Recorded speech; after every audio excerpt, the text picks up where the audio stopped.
Hey guys, it's the Quarantine Cuber, and this is an intro to Beginner CFOP.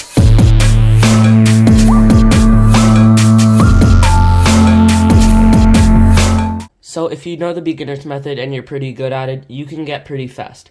However, it's really hard to be efficient and get really fast at the beginner's method, so most people will move on to Beginner CFOP.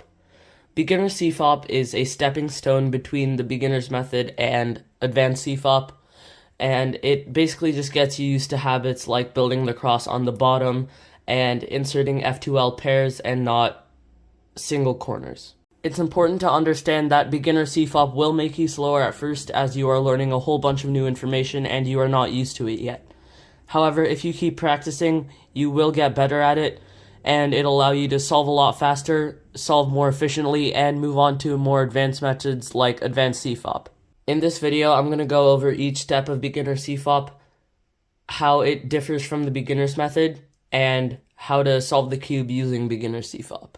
So let's get started with the first step, the cross.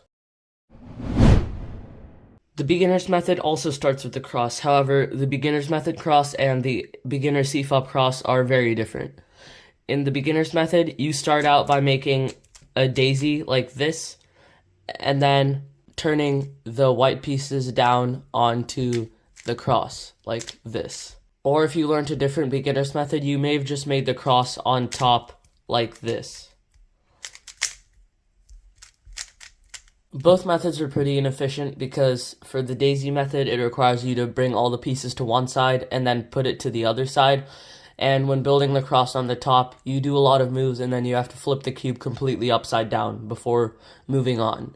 However, with beginner cross, you solve the cross on the bottom to start with so you don't have to flip the cube upside down, and you still solve it one piece at a time. For example, this would be a pretty standard beginner CFOP cross. First, this red piece I can just align with the red center here. Then this green piece, instead of taking it out and inserting it like that, I can just move the green spot right underneath where the green piece would go in and put the green piece in before aligning the rest of the cross. Then for this orange piece, I can just put it on the orange center and insert it like how I would on the daisy method. And finally for this blue piece, if I just put it on top of the blue center and inserted it, it would be flipped. So instead I can put white on the side and insert it using R'F_R. And another example, to start with, this green piece can just be aligned like that with the green center. Then this blue piece needs to go here, so I'll just bring that spot around underneath where it is and insert the blue piece and align the cross again. Then this orange piece needs to go back here, so I can insert it like how I would in the daisy method. And then finally this red piece, since white's on the side, I put it on the right and do R'F_R. That's about the extent of things you need to know for beginner cross. You don't need to know how to insert multiple pieces at the same time, or you don't need to predict the whole cross in inspection or anything like that. You just need to know how to insert each piece on the bottom separately. The next step is beginner F2L, and this is the step that you'll need the most practice on as it is the hardest step in beginner CFOP. The basic idea is whenever I insert a corner into its correct position, a very specific edge will come in with the corner, and it's not just any edge on the cube. If you take this corner out, you'll notice that the edge that comes in is specifically this edge over here. So if I put the orange-green edge over here in a specific orientation, then I will be able to insert the edge and the corner at the same time. For example, like this. Another example is if I were to insert this corner like this, the edge that comes in is this one. So if I put this edge over here,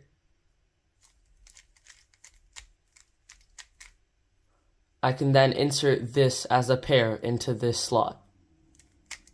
So whenever you get a corner you want to insert, first you want to get the edge either next to it in the same orientation or across from it in a different orientation. And that just depends on what color is on top of the edge, if it's on the top layer. For example, if I wanted to get this edge here, I would do something like this. And that pairs it up. And then I can insert it into this slot.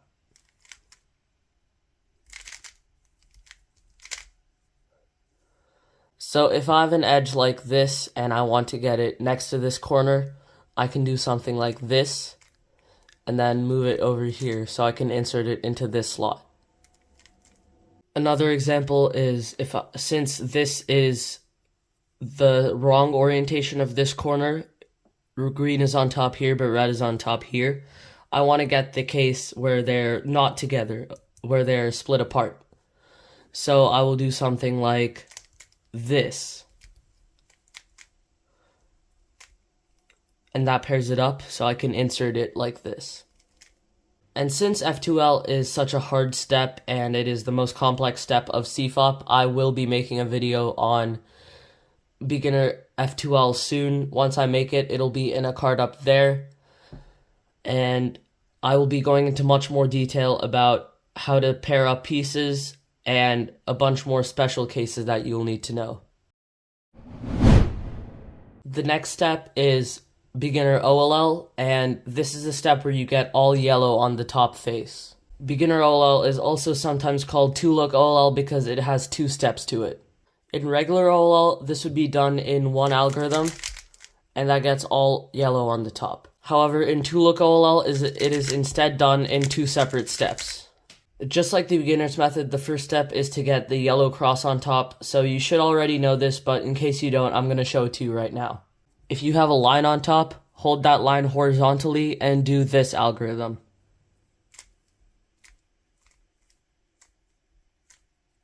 If you instead have an L on top, hold those edges in the back and left and do this algorithm.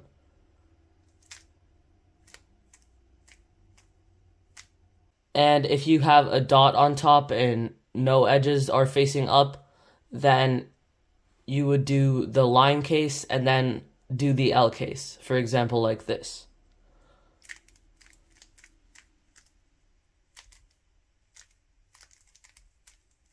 And now the second step of OLL is to get all the corners facing up. And there are 7 cases for this. Starting off with this case where you have 3 corners misoriented and they kind of point clockwise. You'll want to hold the solved corner, that is the corner facing up, on the front left and do this algorithm.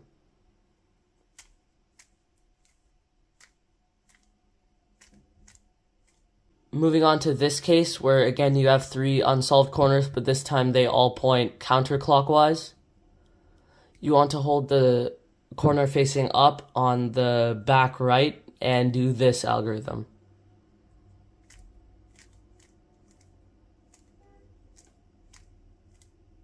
Next, moving on to this case where you have 2 yellow stickers facing one way and 2 yellow stickers facing the opposite way. You want to hold that on the front and the back and do this algorithm.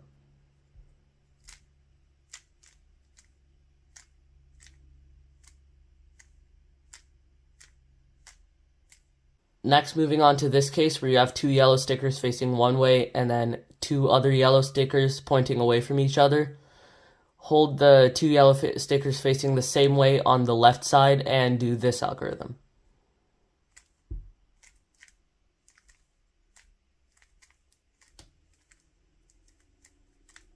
Next, moving on to this case where 2 of your corners are solved and 2 of your yellow stickers are facing in one direction. Then you want to hold them on the front and do this algorithm.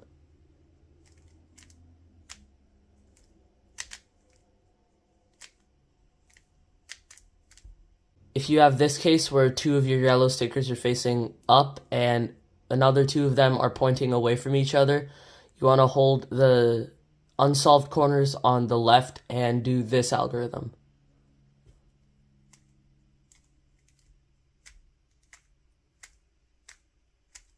And finally, if you have 2 corners diagonal from each other solved and 2 diagonal from each other unsolved, you want to hold them so you can see both the unsolved yellow stickers and do this algorithm.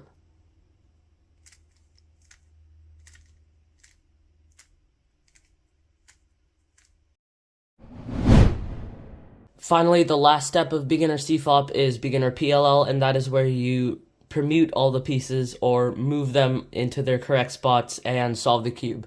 Again, this is sometimes referred to as two-look PLL because there are two steps to it. The first step is to get all the corners in the right spot, and there are two cases for this step. First, you want to solve two corners by just turning the top layer. So right now I have one solved and none of these are solved. Now I have none of them solved. Now I have one solved. And here I have two solved. So since I've solved two corners, this is the angle I'm going to want to hold the top layer in to solve the rest of the corners. If you have two corners that are solved and two that need to swap with each other, then hold the solved ones on the right and do this algorithm.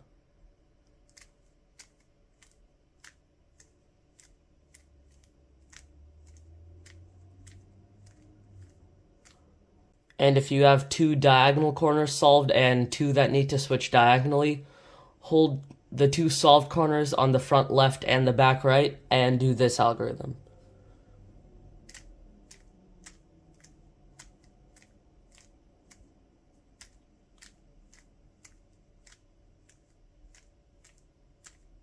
And the second step of Beginner PLL is to solve the edges and solve the rest of the cube. And there are four cases for this step. So before we get into the last step, there's one important finger trick you'll need to know, which is how to turn this M slice, which is this middle slice here. And you will do that by using your middle and index finger. If you see M prime, that means turn this middle layer upwards. And you'll do that by using your ring finger and flicking upwards. If you see M, that means to move the middle layer down like that, and you will do that by taking your middle finger and pushing from the bottom up.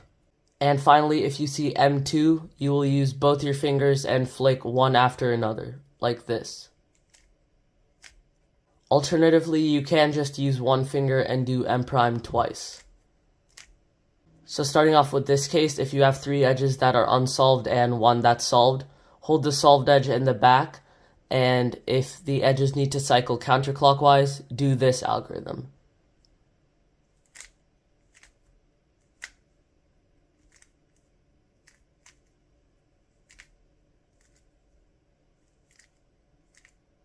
Now if you have the same three cycle but it has to cycle counterclockwise instead, you do this algorithm.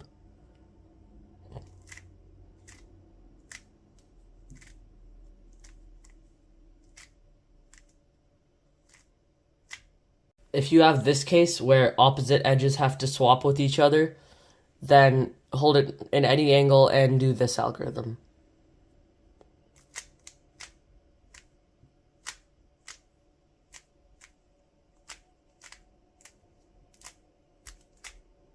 And finally, if you have this case where adjacent edges need to swap with each other, hold it so that the edges that need to swap are in the front and right and in the back and left. And do this algorithm.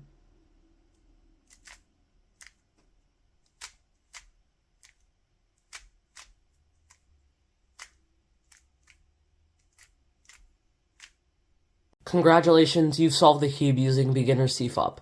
Practice this a little, and once you're ready, learn Advanced CFOP. Once I make that video, it'll be in a card up there and on the end screen. If you want to see more videos like this, click up here. If you want to see my latest video, click up here.